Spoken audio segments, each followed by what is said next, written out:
कोकण म्हटलं की डोळ्यासमोर येतो तो हिरवाईने नटलेला निसर्ग आणि समृद्ध जैवविविधता। याच निसर्गसंपदेचा अनमोल ठेवा असलेला सिंधुदुर्ग जिल्ह्यातील वैभववाडी तालुक्यातील आचिर्णीचा सडा हा दुर्मिळ वनस्पतींचे माहेरघर म्हणून ओळखला जातो। या सड्यावरील वैशिष्ट्यपूर्ण वनस्पती आणि जैवविविधतेचा प्रत्यक्ष अभ्यास करण्यासाठी आनंदीबाई रावराणे महाविद्यालय तसेच आचिर्णी महाविद्यालयातील विद्यार्थ्यांनी क्षेत्रभेट घेतली।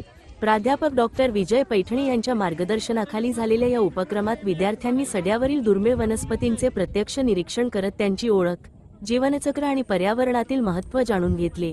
आचिर्णीच्या सड्याचे पर्यावरणीय महत्त्व आणि येथील नैसर्गिक अधिवासाचे संवर्धन का गरजेचे आहे, याबाबतही विद्यार्थ्यांना मार्गदर्शन करण्यात आले। या दुर्मिळ निसर्गसंपदेचे जतन करण्यासाठी स्थानिक नागरिकांनीही पुढाकार घ्यावा, असे आवाहन यावेळी करण्यात आले। आनंदीबाई रावराणे महाविद्यालय आणि आचिर्णे महाविद्यालय यांच्या संयुक्त विद्यमाने या ठिकाणी एक क्षेत्र भेट या ठिकाणी आयोजित करण्यात आलेली आहे।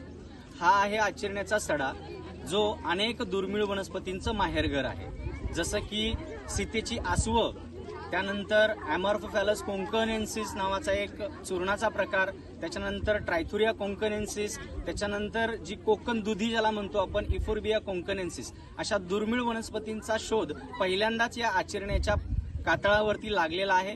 विद्यार्थ्यांमध्ये वनस्पतीविषयी आणि कातळांविषयी जनजागृती व्हावी या उद्देशाने हा कार्यक्रम क्षेत्र भेट या ठिकाणी आयोजित करण्यात आलेली आहे।